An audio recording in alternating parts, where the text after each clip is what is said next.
Amém. Boa tarde, homens. Boa tarde.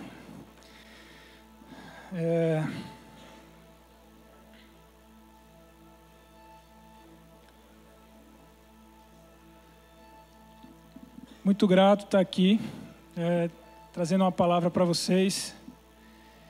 Me sentindo peixe fora d'água, diante de tantas feras que vai ministrar nesse dia de hoje. Dos três que vão estar aqui, acho que eu sou o menor. Mas agradeço aí, Felipe, por ter confiado, meu pastor, porque eu sei quanto esse congresso, eles têm sonhado, né? Quanto ele é importante no coração deles, realizar esse congresso. Acho que é o primeiro. Primeiro, né? A gente teve um há algumas décadas atrás, né? 7 anos atrás. Mas desde que Felipe assumiu, acho que é o primeiro. E ele sempre desejou isso. Há anos atrás ele falava de planejar esse congresso. Então ele me convidou para estar ministrando. Me sinto honrado de estar aqui. E ao mesmo tempo que eu me sinto honrado, e aí eu vou pedir, se alguém puder trazer alguém aqui para mim, que a voz já está meio... Valeu, Hugo. Coisa de quem dá aula. A voz vai embora. Para não dizer que é a idade, né? Eu sei, não é porque eu sou professor, a minha voz vai embora. Mas, ao mesmo tempo que eu me sinto indigno de estar aqui, né?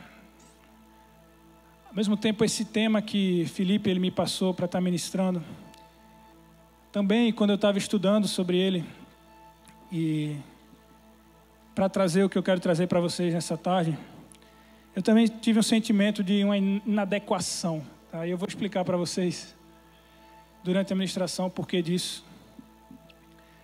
Mas a gente está com um tema, seja homem, né? E a gente brinca, né? Faz memes sobre isso. Seja homem, rapaz. Apesar que a própria palavra tem uma exortação que Moisés ele dá a Josué, que ele fala, seja homem. Ele fala para Josué isso. Sê tu um homem. Mas eu estava pensando um pouco sobre isso, porque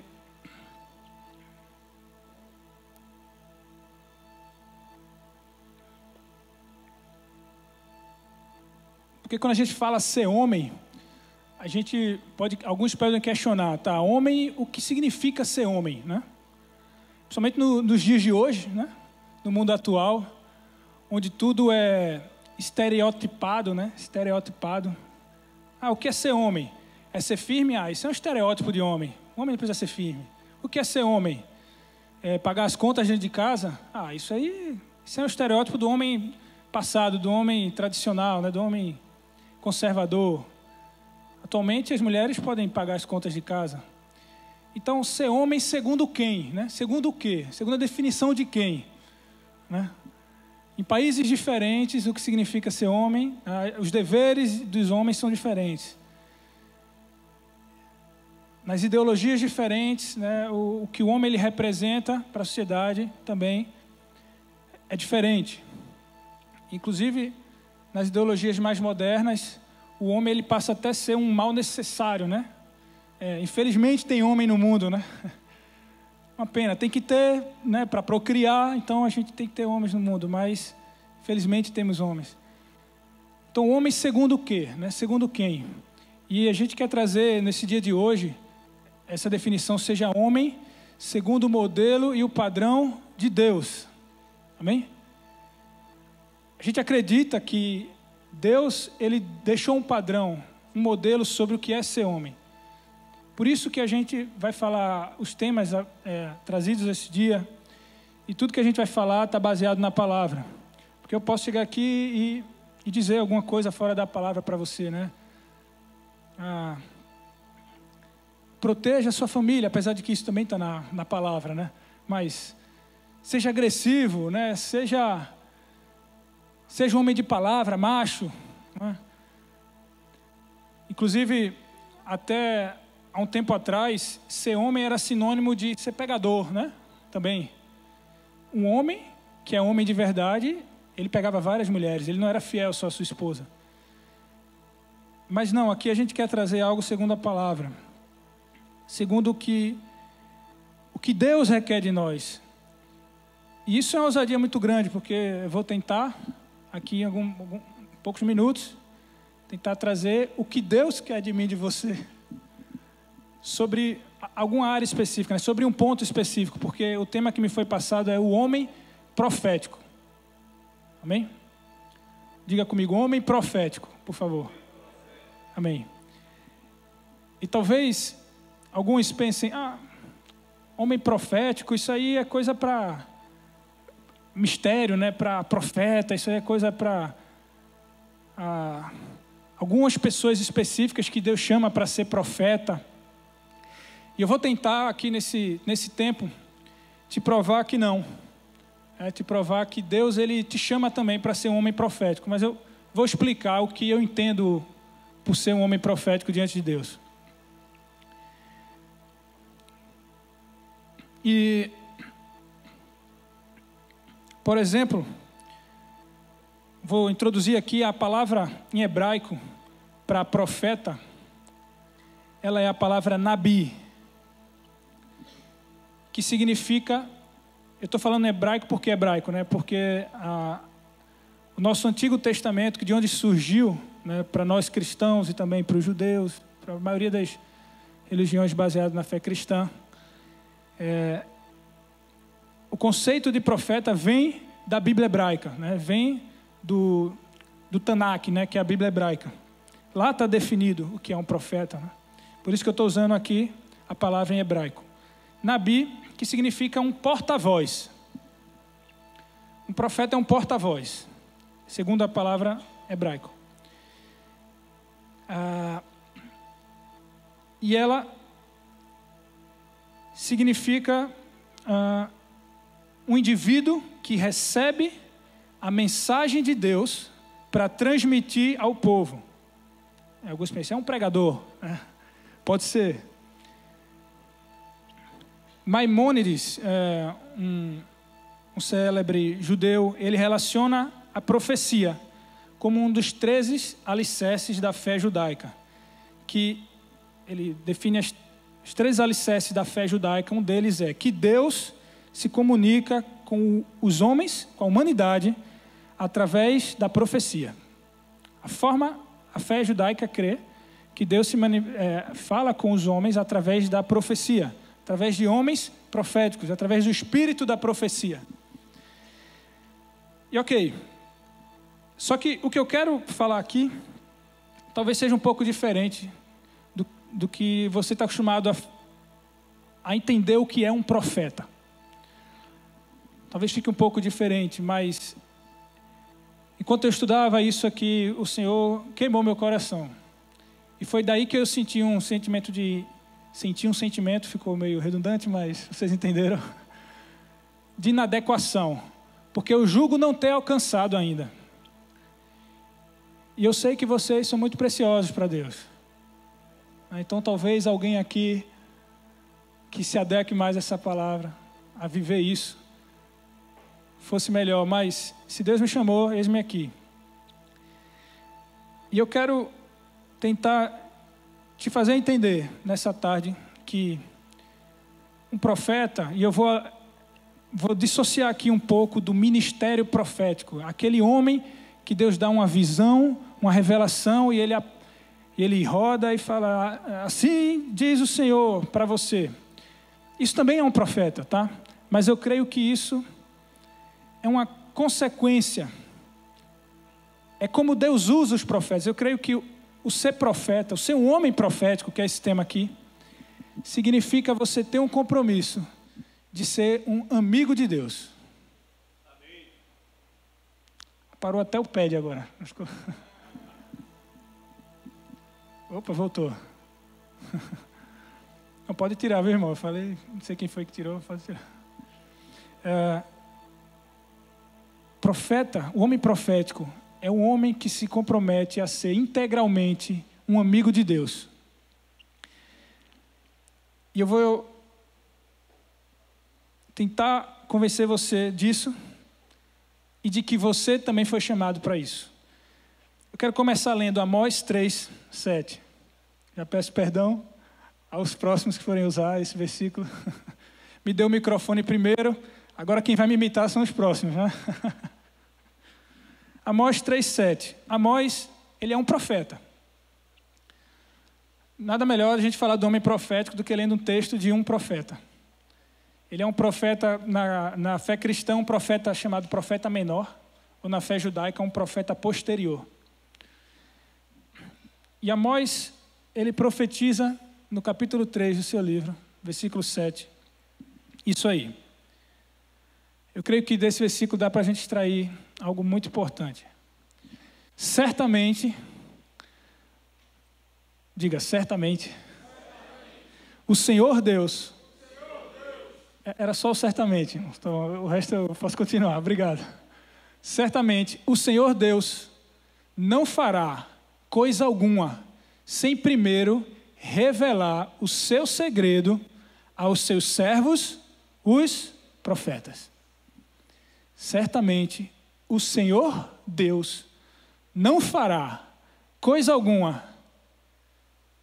Olha a relevância desse texto e a criticidade desse texto, porque ele está afirmando algo que depois ele vai ter que bater no peito e dizer, não, eu disse isso mesmo, isso é uma verdade, porque é uma verdade muito forte. E aqui ele diz que Deus, o Senhor Deus, Criador dos céus e da terra, do universo, de tudo que há, aquele que é digno de glória, de honra, de força, de poder e majestade, que está sentado no trono pelos séculos dos séculos, cujo governo nunca terá fim. Ele não faz nada sem primeiro revelar aquilo que ele vai fazer aos seus servos, os profetas. Aí eu te pergunto, Deus ele precisa comunicar para alguém o que vai fazer para fazer? Ele precisa dizer, olha, eu vou fazer isso. Ele precisa perguntar, o que você acha de eu fazer isso? Ele poderia fazer o que ele quiser sem comunicar a ninguém e fazer. Ele é Deus. Amém? Ele é Deus. Ele é o Senhor de todas as coisas. A Ele e só a Ele é o direito de decisão sobre o curso do mundo, assim como a responsabilidade das consequências. Tudo sobre Ele, sobre os seus ombros. Ele não precisava perguntar e nem comunicar.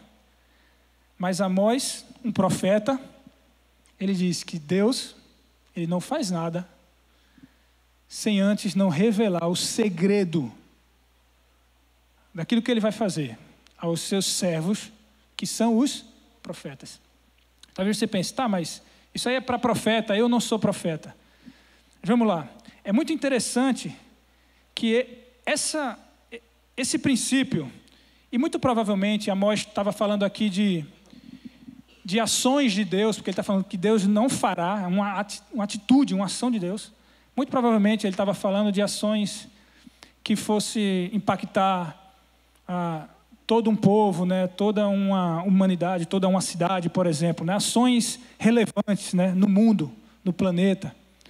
Apesar de que eu creio que isso aqui também pode ser aplicado até para detalhes na sua vida, na sua casa, algo que Deus vai fazer no seu futuro, especificamente, individualmente para você.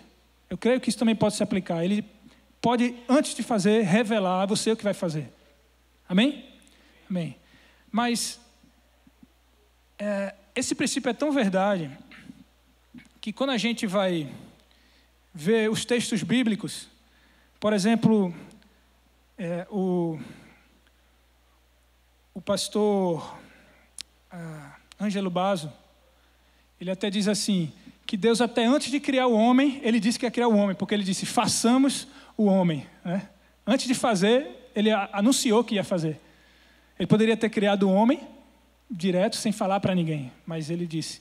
Mas, por exemplo, quando a humanidade se corrompe, Deus cria o homem, cria a terra, o planeta, aquela história lá de Adão, Gênesis que você conhece. Se não conhece, vai ler a Bíblia para conhecer, amém?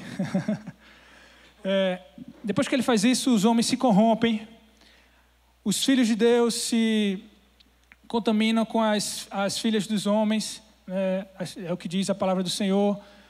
A perversidade se espalha em toda a terra, até que chega aquele momento que todo mundo conhece, a história de Noé. Deus ele resolve restaurar toda a criação. Como? Destruindo a que estava lá e começando uma nova. E quando ele decide isso, ele chama um homem que se chamava Noé e diz: Noé, vem cá, eu vou fazer uma coisa. Eu vou mostrar um dilúvio na terra. O dilúvio chegou 100 anos depois de que Deus anuncia para Noé.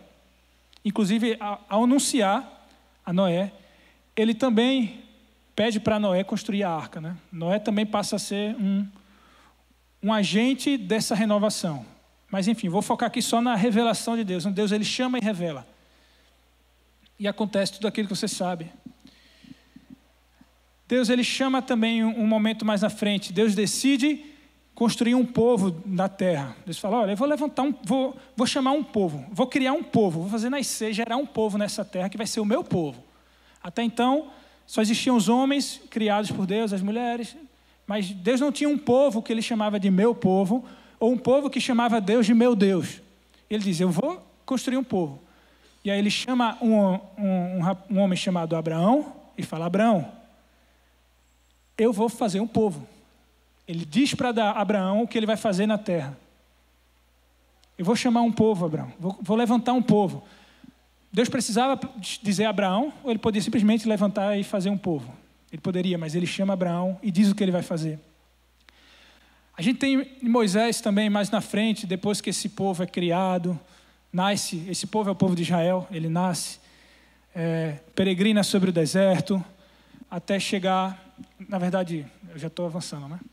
Esse povo nasce, tem uma fome na terra, eles vão morar no Egito. Aí Deus chama um homem chamado Moisés. E ele diz assim: Moisés, eu vou fazer uma coisa. Eu vou tirar esse meu povo do Egito e vou levar eles para uma terra prometida. Deus está sempre anunciando o que ele vai fazer. Por quê? Porque certamente o Senhor Deus não fará coisa alguma sem antes não revelar o seu segredo aos seus servos, os profetas. Agora, sabe o que é interessante disso?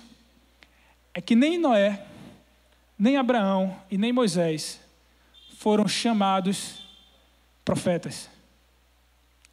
Na verdade, o termo profeta só foi instituído na Bíblia em Deuteronômio 18, através de uma lei que o próprio Deus ele dá a Moisés.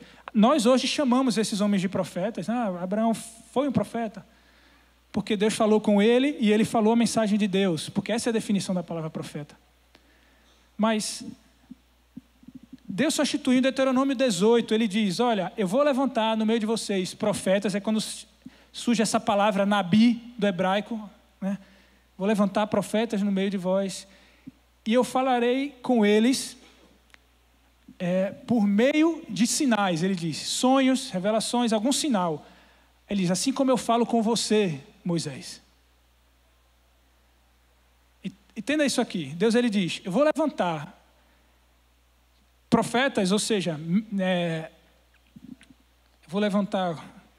Qual é o significado da palavra profeta? Nem eu mesmo lembro, né? Falei aqui. Porta-voz. Eu vou levantar porta-vozes, um porta-voz no meio do povo, um profeta. Alguém que vai receber a minha mensagem para transmitir ao povo. Assim como eu faço com você, Moisés. Está escrito em Deuteronômio 18, 18 isso.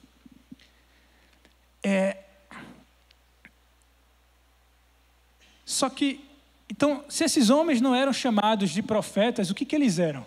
Eu vou te dizer, como Noé era conhecido. Gênesis 6,9 diz que Noé era um homem justo e íntegro. Noé andava com Deus.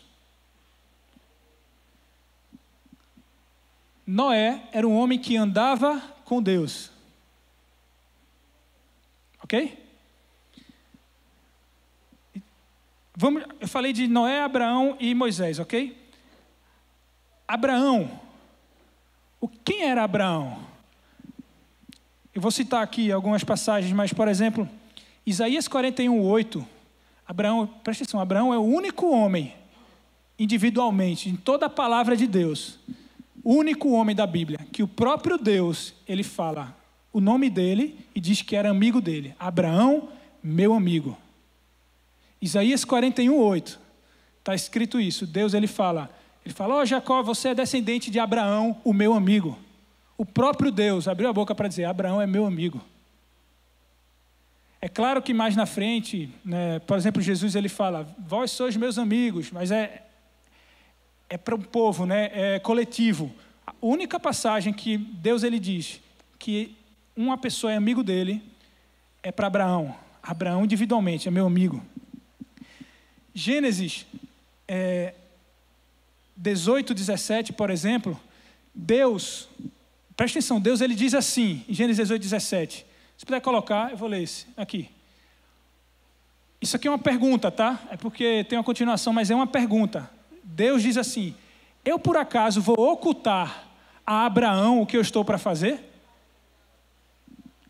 Veja só a importância de Abraão para Deus. Deus ele diz, eu vou fazer alguma coisa. Por acaso eu não vou dizer a Abraão antes do que eu vou fazer? Quem é Abraão para Deus dizer uma coisa dessa dele? Eu vou falar para você, anunciar. Eu tenho que anunciar para Abraão antes de fazer. E se você seguir no versículo 18, diz que visto que Abraão certamente virá a ser um grande e poderosa nação, eles também todas as nações da terra, e terminando a pergunta, né? Versículo 19. Porque eu escolhi 20. Vou achar. 21. Pode parar aí. Então, isso aqui, só para contextualizar para vocês, é Deus decidindo destruir as cidades de Sodoma e Gomorra. Quem conhece essa história? São duas cidades que Deus ele resolve destruir, porque também o pecado se espalhou muito naquela cidade. Ele manda fogos do céu, meteoros, né, para destruir a cidade. Que tem aquela história da mulher de Ló que vira para trás e vira uma estátua de sal. Pronto, é por aí que a gente está.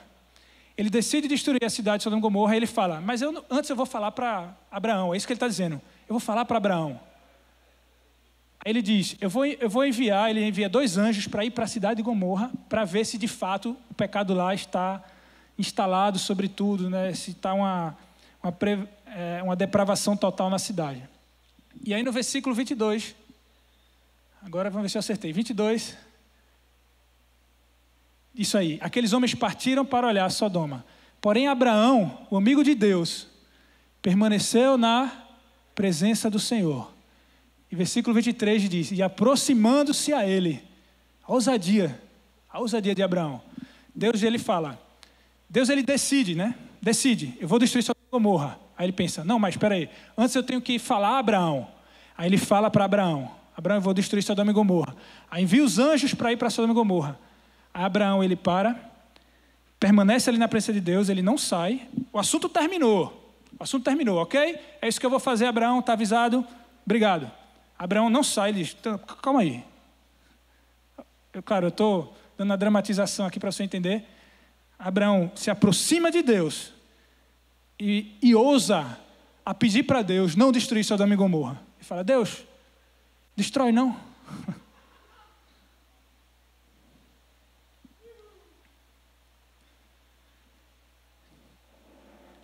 Esse era Abraão. Tiago 2,23 diz que pela fé e pela obediência, Abraão foi chamado amigo de Deus. O terceiro cara que eu falei aqui foi Moisés. Então, Moisés, Números 12, narra uma história em que a irmã de Moisés, Miriam, e o irmão de Moisés, Arão, eles se rebelam contra Moisés. Moisés tinha 2 irmãos, eram 3 filhos, Moisés, Arão e Miriam. Arão e Miriam se rebelam contra Moisés por causa de uma mulher egípcia que ele tinha tomado como esposa. E eles chegam a dizer assim, por acaso Deus só fala através de Moisés? Deus também não fala através de nós? Deus também não tem falado através de mim e de Arão?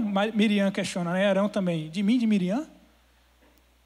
Eles começam a se rebelar para querer tirar a autoridade de Moisés no meio do povo. A Bíblia diz que Deus, o próprio Deus, aparece no meio dessa conversa e fala, manda chamar Arão e Miriam para a tenda da congregação. Arão e Miriam vão lá para a tenda da congregação. Ficam os 3, Arão, Miriam e Moisés. E Deus aparece. Deus desce lá e Deus fala, os 3 ouvem. E Deus ele fala assim, quem é que está falando contra Moisés? Aí ele diz, Porque no meio de vocês eu não levantei profetas, porta-vozes, os quais eu falo através de sonhos, de uma revelação, de um sinal, alguma coisa miraculosa, que não é muito claro, um sinal, um sonho. Eu não falo com esses profetas no meio de vocês, mas com o meu servo Moisés não é assim.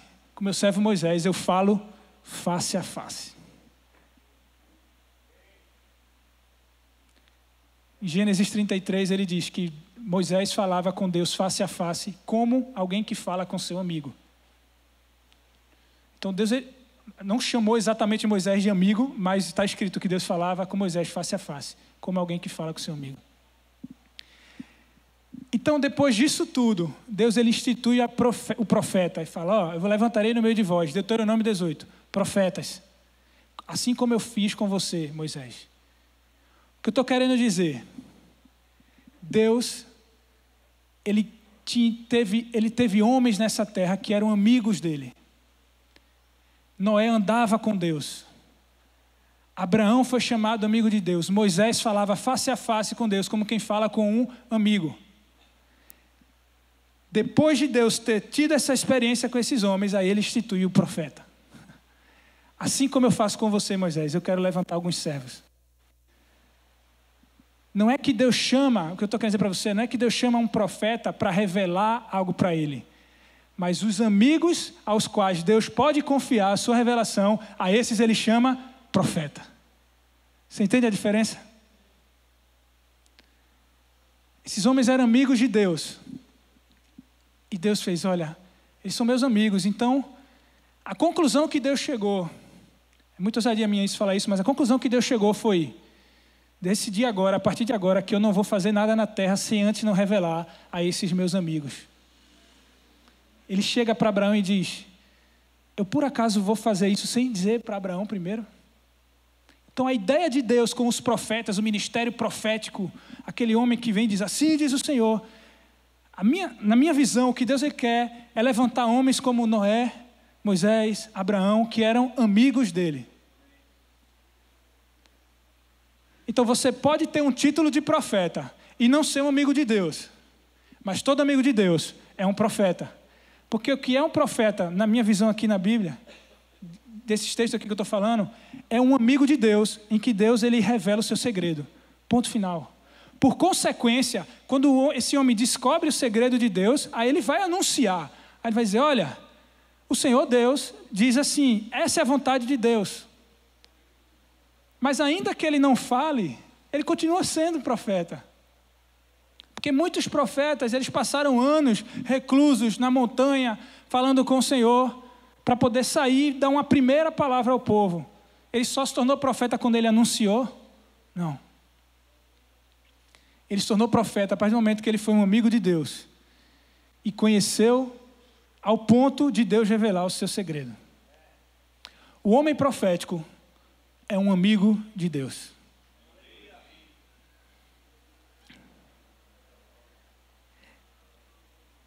Hebreus 3 chega a dizer que Moisés é o único homem que a Bíblia diz assim, algo semelhante a Jesus. Ele fala, Jesus foi fiel em toda a casa de Deus e Moisés também foi fiel em toda a casa de Deus. Êxodo 32, Deus diz a Moisés assim, eu achei graça aos teus olhos, Moisés. O que significa achar graça aos teus olhos? Significa, gostei de você, tá? Num termo mais popular. Moisés, eu gostei de você, cara.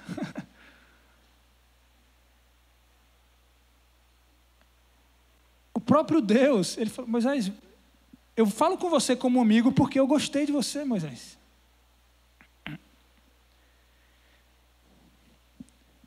E é muito interessante porque eu falei que quando Deus criou Adão, né, lá em Gênesis. Eu creio tanto que esse é o padrão e modelo de Deus, seja homem, segundo o padrão e modelo de Deus, para nós homens. Porque quando Deus criou o primeiro homem chamado Adão, ele colocou esse homem e deu uma missão para ele. Falou, deu duas missões. Na primeira ele fez, você vai multiplicar e encher a terra. Multiplicar e encher a terra, dominar sobre as aves do céu, os animais da terra e guardar um jardim. Tinha muitos jardins no planeta. Deus construiu um jardim específico chamado Éden. Falou, esse jardim, Adão, você vai guardar. E o que era esse jardim? O que tinha de especial nesse jardim?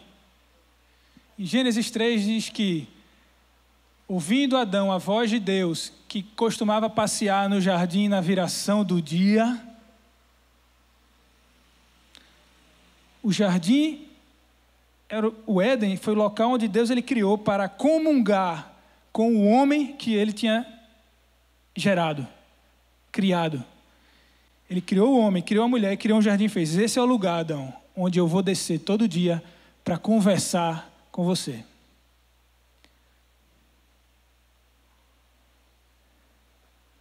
Então eu creio que esse é um propósito de Deus, desde a origem, original. E é muito interessante, o que eu vou falar agora talvez seja meio estranho, mas vamos lá. Porque Deus ele deu uma missão de dominar. Então, tá, isso não é o que a Bíblia diz, na Bíblia não diz isso. Mas é como se Adão, ao comer do fruto, Adão comeu o fruto do quê? Que fruto foi? Não, o fruto do conhecimento. Deus ele fala, Adão, está aqui, de todas as árvores você pode comer, mas aquela ali, a do conhecimento do bem e do mal, você não pode comer. Ele podia comer até da árvore da vida, que estava no meio do jardim. Depois ele não pôde mais, né? O Senhor colocou um guarda para ele não comer mais, para ninguém mais chegar na árvore da vida. Mas a árvore do conhecimento do bem e do mal ele não poderia. E quando Adão vai lá, o que a serpente fala para Adão e para Eva é, não, Deus disse que eu vou morrer. Ele diz, não, não é isso não. Você vai se tornar como o Senhor, conhecedor do bem e do mal. É como se Deus ele criou o homem, colocou uma missão sobre ele, dominar, né, multiplicar, só que guardar. Só que ninguém nasce sabendo de nada, ninguém nasce dominando as coisas, né? Hugo aqui domina manutenção de aeronave, né? Quantos anos, Hugo, estudando, pesquisando? 4? 4 anos mais alguns anos de trabalho. Eu, sexta-feira agora, da semana passada, concluí um curso de doutorado. Eu comecei esse curso, irmãos, em 2015, 9 anos. O pessoal da faculdade já estava, rapaz, sai daqui, não quero mais ver tua cara, não. Estavam quase me jubilando. E já era a minha segunda vez, porque eu entrei e saí, não consegui. Fora 2 anos do mestrado e mais 5 anos de graduação. Soma isso aí, 11, mais 5, 16 anos estudando para aprender a fazer uma soma para aprender a fazer algo que o computador faz, né, para a gente, uma calculadora faz. Eu brinco lá em casa, né?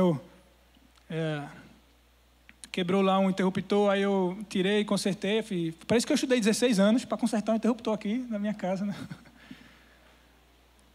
E ainda assim, eu sou engenheiro de produção, não domino a engenharia de produção completamente. Então Deus ele disse, domine, né, para Adão. Tem todo um processo de aprendizado que Adão ia ter. E eu creio que o que Deus queria, que esse processo de aprendizado dele fosse através da comunhão com o Senhor. É como se Adão, ao comer da árvore do conhecimento, ele estivesse querendo passar essa fase. Né? Agora eu adquiri o conhecimento, sem precisar de ter em comunhão com Deus. Mas enfim, isso é uma loucura aí que eu estou falando, não vem ao caso agora. Mas o ponto é que, certamente, o Senhor Deus não fará coisa alguma sem antes não revelar os seus segredos aos seus servos, o profeta. Só que Jesus, o segundo Adão, que é o último Adão, em João 15, ele chega para os discípulos e fala, eu já não vos chamo de servos, mas de amigos. Por quê? Porque o servo, ele não sabe o que fala o seu senhor, não sabe o que se passa com o seu senhor. Mas o amigo, conhece os segredos do seu Senhor, do seu amigo. Ele diz: eu recebi os segredos do Pai e revelei a vocês. Por isso eu chamo vocês de amigos. Amigo para Deus é alguém que ele pode revelar a vontade dele, o que ele quer fazer, o que ele vai fazer, o que ele quer falar. Alguém que ele revela. E esse é o homem profético, esse é o homem original que Deus sempre quis criar na terra. É isso que ele sempre quis quando criou você, quando você nasceu. Sérgio, quando você nasceu, Deus ele pensou: eu estou criando o Sérgio porque eu quero que ele seja um amigo com quem eu possa revelar o meu segredo.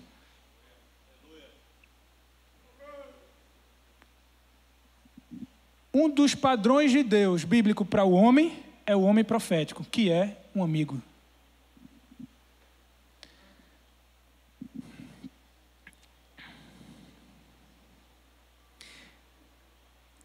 Eu lembro que lá em Êxodo 20, Deus ele falava com Moisés como quem fala com um amigo. Aí tem uma hora que Deus ele fala: Moisés, ok, agora eu quero falar com todo mundo. Chama todo mundo aqui para o Monte Sinai. Chama todo o povo para o Monte Sinai. Porque por incrível que pareça, o lugar de encontrar Deus é na montanha. É no alto lugar. Sempre que a Bíblia fala de montanhas, altos lugares, a gente está falando de um lugar onde você encontra Deus, o encontro com Deus. É onde Moisés falava com Deus face a face, era no alto do Monte Sinai. Ele fala: agora chama o povo porque eu quero falar com o povo. Você é meu amigo, Moisés, mas eu quero que eles também sejam. E aí o povo, quando vê a glória de Deus, fica com medo e diz: não, Moisés, vai você, seja você, amigo de Deus, e depois vem falar com a gente. Aí daí surgiu o princípio judaico que Deus fala aos homens através dos profetas. Mas a vontade de Deus era falar diretamente com todo mundo. Ser amigo de todos. Tanto que em Cristo Jesus, quando ele disse: não chamamos mais de servos, mas de amigos, ele rasgou o véu e agora eu e você podemos entrar e falar com o Senhor. O homem profético para Deus é esse, é o amigo dele com quem ele fala. Não é o cara do ministério profeta que Deus fala através de um sinal. Afinal de contas, eu sou parte do ministério de louvor, amém?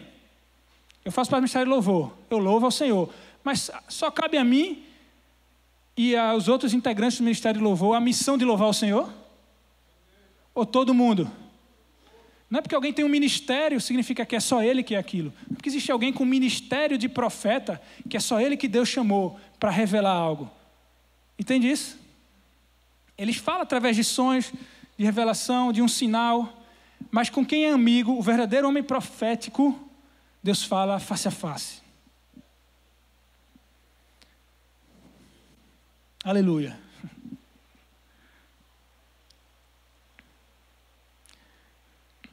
É por isso também que João Batista, aí com limitação aqui para eu não entrar na administração do outro, mas João Batista, Jesus ele falou que entre os homens nascidos de mulher, não houve alguém maior do que João Batista. Você sabe como João Batista, ele era um profeta. Era um profeta. Sabe como ele se declarava? Amigo do noivo. Falei: eu sou amigo do noivo. E aí eu vou deixar isso aí para o próximo ministrante aqui, palestrante, falar sobre isso. Fica o spoiler aí para vocês ficarem aí com gostinho. Tá aí. Mas ele dizia que ele era amigo do noivo. Um profeta dizia: eu sou amigo do noivo. Apocalipse 19:10 fala: o espírito da profecia é o testemunho de Cristo. Testemunho de Cristo significa conhecer a Cristo, o testemunho dele, quem ele é. O espírito da profecia significa conhecer a Jesus. Saber quem é Cristo, o Filho. Esse é o espírito do homem profético. Conhecer a Jesus. É por isso também que a Bíblia, em várias passagens do Novo Testamento, fala que quando alguém instrui, quando alguém exorta, quando alguém consola, quando alguém encoraja, ele está profetizando. Por quê? Porque ele está revelando a vontade de Deus. Deus o revelou e ele revelou a vontade de Deus. Então o homem profético não precisa ser aquele místico, misterioso, que vai... Às vezes a gente acha que o profeta é alguém que vai declarar algo para Deus fazer. Deus, eu estou dizendo que você vai fazer. Apesar que Elias fez isso. Elias também era um amigo de Deus. Mas não é necessário isso. O profeta, o homem profético, é aquele que Deus confia uma amizade e diz, eu confio em você, vem cá, eu quero falar para você o que eu vou fazer. Deus escolheu ser assim. Escolheu não fazer nada sem antes não falar com seus amigos. Pode ser você esse homem. Deus quer que seja você. Deus está te chamando nessa tarde para ser um amigo dele. Eu não sei como você entende isso, mas isso é grandioso demais, irmãos. Imagina aqui Neymar. Vou falar Neymar que, né, para mim, não, enfim, Neymar. Mas Neymar chega aqui e diz assim, Pia, eu quero ser seu amigo. Você se sentir importante? Vem cá, vamos lá para casa. Os outros não, mas você, vem cá. Vou mudar aqui. Né, chega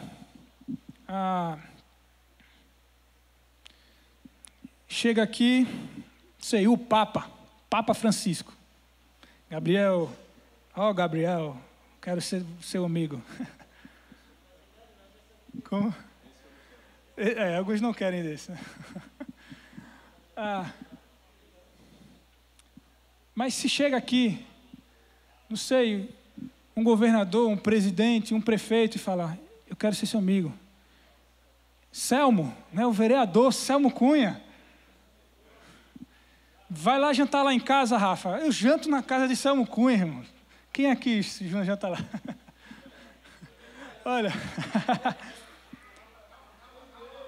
Mas não foi nenhum desses. O próprio Deus, o Senhor dos exércitos, o Senhor de toda a terra. Sérgio, eu quero ser seu amigo. Eu quero que você entre no monte e converse comigo. Eu quero revelar o meu segredo a você. Tem muita gente que fala, eu quero saber o que Deus quer para a minha vida. Eu não estou entendendo o que está acontecendo com a minha vida. Sabe o que você não entende?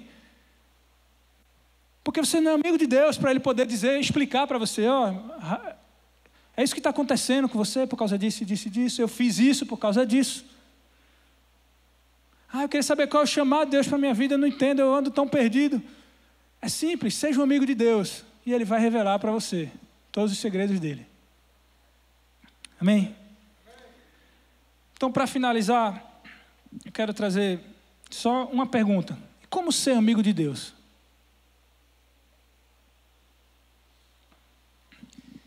A Bíblia fala de várias coisas sobre isso, mas eu não vou falar de cada uma delas, né?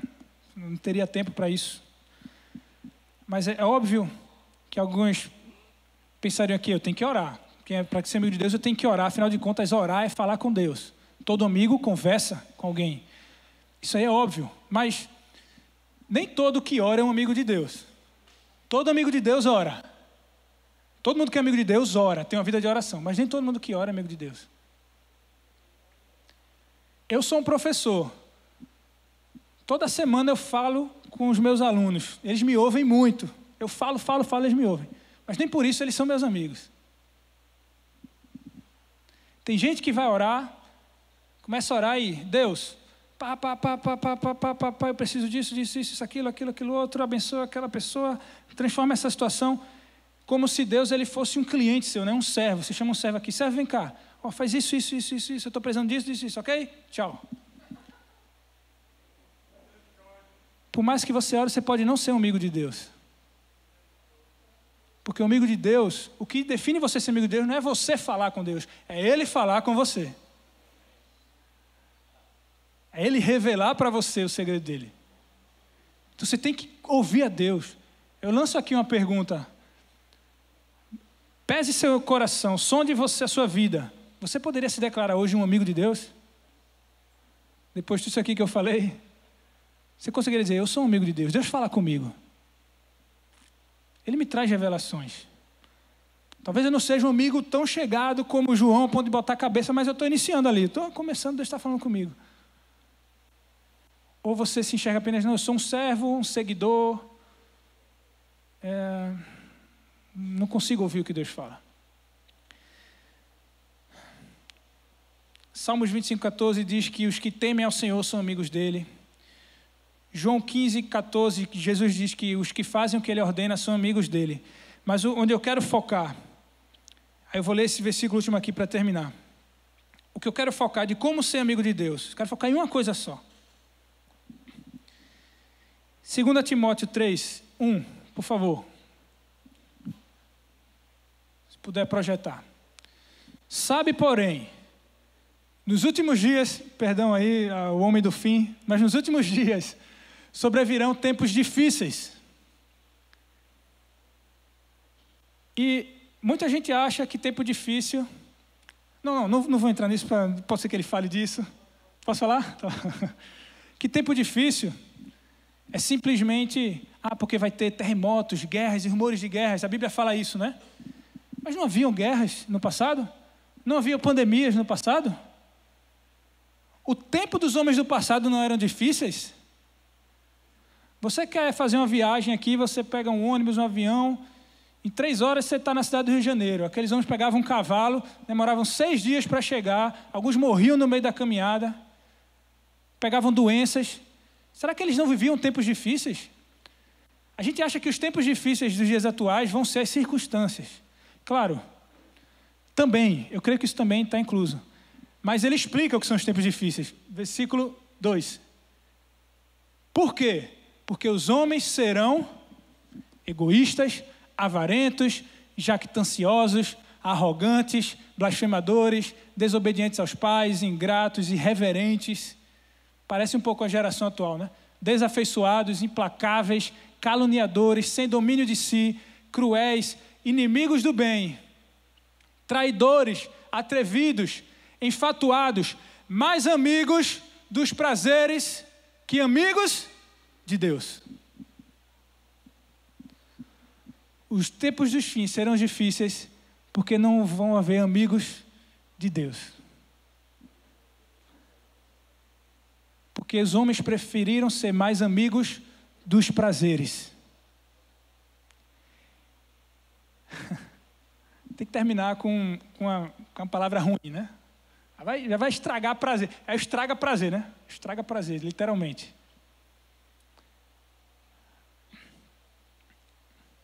A Bíblia, ela sempre faz uma rivalidade entre ter comunhão com o Espírito e andar na carne.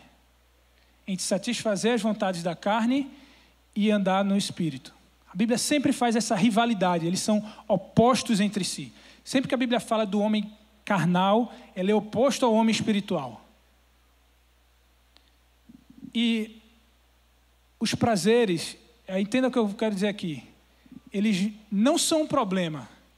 Quando você vai comer uma comida, eu quero comer sushi hoje. Por quê? Porque você gosta e aquilo te dá satisfação, prazer. Quem gosta de sushi?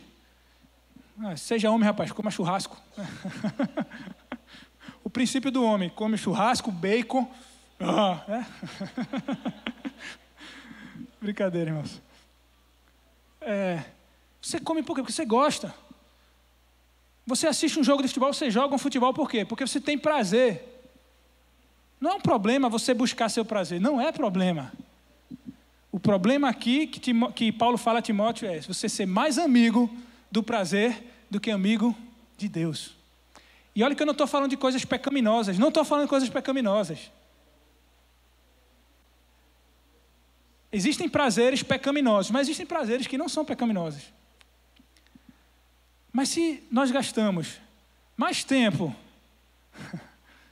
na Netflix do que lendo a Bíblia, por exemplo, porque eu gosto mais de assistir uma série do que ouvir o que Deus quer falar, então eu sou mais amigo dos prazeres do que de Deus.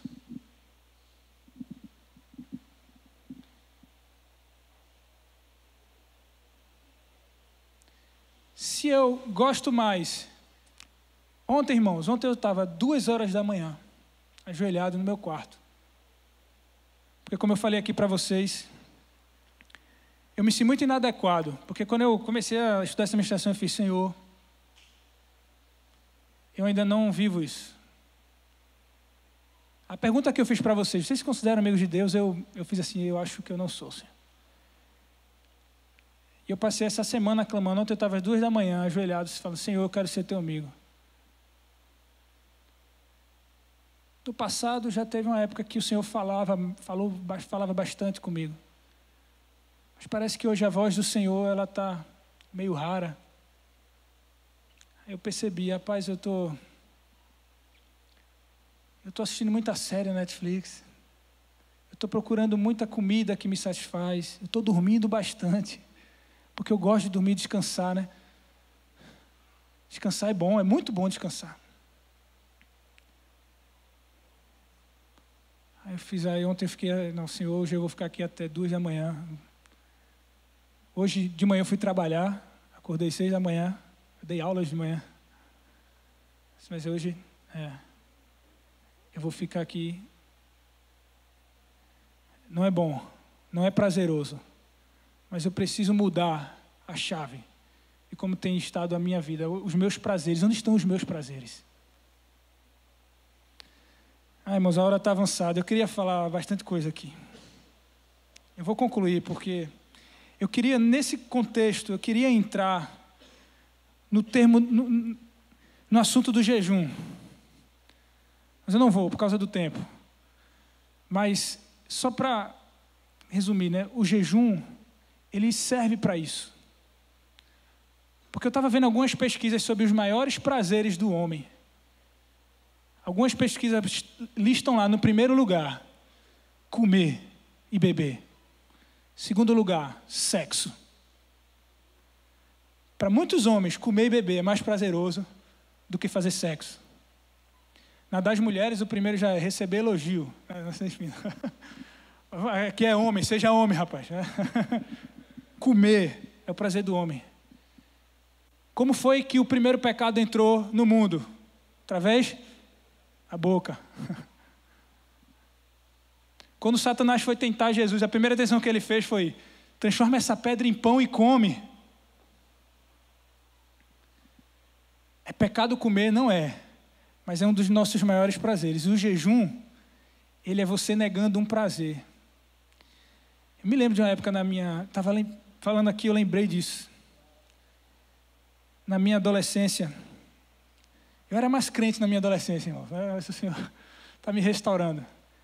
Onde eu decidi, vontade própria, não assistir televisão, só para negar um prazer da minha vida. E eu lembro de um dia que eu abri a geladeira e tinha sorvete. Eu não vou comer sorvete.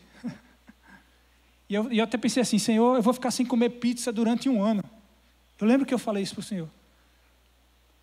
Porque eu simplesmente estava querendo.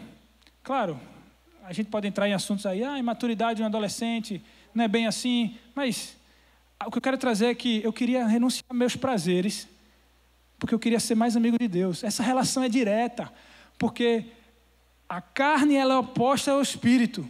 Quanto menos você satisfaz a carne, mais você se aproxima do espírito. Esse é o grande trunfo de um jejum. Qual é o benefício que o jejum traz? É que você renuncia a um prazer. Você até sente dor, porque às vezes seu estômago dói quando você está sem comer. Mas é algo como espiritual. De repente você está mais perto de Deus. Sabe? De repente você está mais claro e atento para o que Ele fala. A minha esposa ela fez um jejum. Claro, jejum ao pé da letra significa abstinência de comida. Hoje, alguém fala... Aquele time, o Náutico, está em jejum de títulos há quantos anos? 20 anos, né? Ele não está sem comer, né? Mas a gente usa a palavra jejum para qualquer abstinência. O jejum é abstinência de comida. Mas claro que você pode se abster de outras coisas. Mas sem perder a abstinência da comida, o jejum. O original é isso. A minha esposa ela fez de açúcar durante 1 mês. Tirou todos os doces, guloseimas. Quando ela voltou a comer, que ela comeu uma fruta, ela fez, nossa, isso aqui está doce demais. Você toma um café sem açúcar, você diz, nossa, está doce. Alguém coloca uma pitada de açúcar no café e fala, não aguento tomar não. Porque quando você está se alimentando de muitos prazeres, você perde a doçura. Quem fala isso é Luciano Subirá, né? Você perde o sabor real da doçura das coisas, né? Da presença de Deus. Você está tão ali envolvido, acumulado com os prazeres dessa vida, jogando bola, Netflix, comendo, se divertindo. Isso é muito bom, eu também procuro fazer isso todos os dias. Mas você vai perdendo o prazer de ser amigo de Deus, de entrar na presença de Deus e orar. Porque quem come muito doce, quando toma um café sem açúcar, não gosta. Quem come muito doce, sorvete, salada de fruta com leite condensado, quando vai tomar a fruta sem nada, ele diz, não gosto de salada de fruta sem leite condensado, eu só gosto de leite condensado. Porque você se acostumou ao seu paladar. E espiritualmente é a mesma coisa. Você está ali acostumado a muitos prazeres que você perdeu a doçura que é, o deleite que é ser amigo de Deus e estar na presença dEle. E o jejum, ele traz esse efeito na sua vida. Quando você jejua, você se limpa, se desintoxica, né? A desintoxicação dos prazeres de comer. E aí você se aproxima mais de Deus e percebe que chegar na presença dEle e dizer, bom dia, Senhor, quero falar contigo essa noite, essa manhã. É prazeroso. Porque Moisés, Abraão, Noé, eles andavam, eram amigos de Deus porque eles amavam o Senhor. Eles amavam estar na presença de Deus. Há muitos prazeres nessa vida, mas na presença do Senhor há a plenitude da alegria e delícias eternamente. Salmo, me ajuda aí, 116? Perdão, irmãos, eu preciso ler mais a Bíblia também. Amém? Amém. Então eu finalizo aqui essa ministração, pedir para você curvar a sua cabeça. Não vou fazer uma oração, vou fazer uma oração simples e já passar a palavra para continuar aqui o congresso. Mas, Senhor, eu te agradeço, Senhor, por esse momento. Eu vim aqui, Senhor, nessa tarde com 2 intuitos, 2 objetivos. Fazer esses homens entender, e a mim mesmo entender, que o homem profético, ele é um amigo de Deus, a quem Deus pode revelar o seu segredo. Esse é o verdadeiro homem profético. Afinal, a tua própria palavra, você diz, nem todo que diz Senhor, Senhor, entrará no reino dos céus. Porque muitos em meu nome dirão, eu profetizei em teu nome. Oh Deus. Muitos dirão, eu expulsei demônios em teu nome. E eu lhes direi abertamente, nunca vos conheci.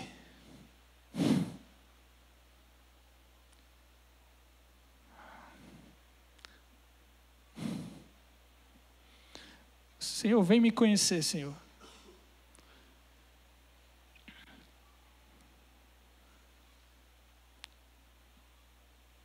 Eu abro meu coração, a minha vida, Senhor, para que o Senhor possa me conhecer. Eu sei que o Senhor conhece todas as coisas, não é sobre isso. Você conhece o mais profundo do meu ser. Mas é eu me desnudar em tua presença. Revelar quem eu sou. Para que eu possa ser encontrado amigo de Deus. O que eu quero que falem de mim, que escrevam sobre mim depois da minha morte. Que eu fui um bom professor, que eu fui um bom músico. O que escreveram sobre Abraão, sobre Moisés, é que ele falava com Deus face a face, como quem fala com seu amigo. O que o próprio Deus falou de Abraão foi que ele era amigo dele, seu próprio amigo íntimo. Ó Senhor, de tudo que eu posso querer nessa vida, tudo que eu posso buscar, o que há de mais relevante, o que é de mais relevante, aquilo que me levará de volta ao meu propósito, é ter comunhão com o Senhor, é ser teu amigo. E se para isso eu preciso ser inimigo do mundo dos prazeres, se eu preciso renunciar um pouco mais dos prazeres, se esse é o caminho, Senhor, não há outra alternativa, outra rota, esse é o caminho que vamos percorrer, Senhor. Ensina-nos essa revelação, ensina-nos essa verdade, Senhor, nessa tarde. Crava essa verdade no coração desses homens, Senhor, nessa tarde eu te peço. Transforma as suas vidas. Levanta aqui, amigos de Deus, levanta profetas, levanta nazireus. Como você disse em Amós 2:11, eu não levantei no meio de vós, suscitei profetas e levantei nazireus, mas vós destes a beber vinho aos nazireus e aos profetas. Vocês deram prazeres para eles, de forma que eles esqueceram o prazer de estar na minha presença. Ó Deus, você reclamou isso ao profeta Amós, porque você quer levantar amigos de Deus, amigos do noivo. Eis-nos aqui, Senhor. Se esse é o padrão e o modelo de homens, um dos padrões e de modelos de homens segundo a palavra de Deus, se isso é ser homem de verdade, esse eu quero ser, Senhor, porque eu quero me encontrar no meu propósito, Senhor. Eu quero ser achado em Ti.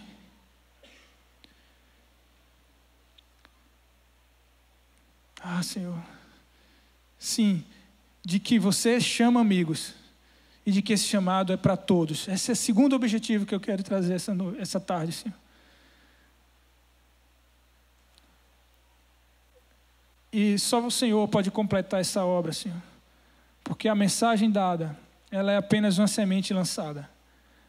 Agora o Teu Espírito vindo, convencendo o coração de cada um, exortando os corações, para que essa semente possa, regando os corações, para que essa semente possa morrer, brotar, florescer e frutificar. E nascer aqui, nessa tarde, a partir dessa tarde, amigos de Deus. Aqueles a quem o Senhor pode revelar os seus segredos. O homem profético, o verdadeiro profeta de Deus. Em nome de Jesus, essa é a minha oração, o meu pedido a Ti. Amém. Amém. Dá um aplauso ao Senhor. Obrigado, irmãos. Glória a Deus. Vitor, esse é o cara.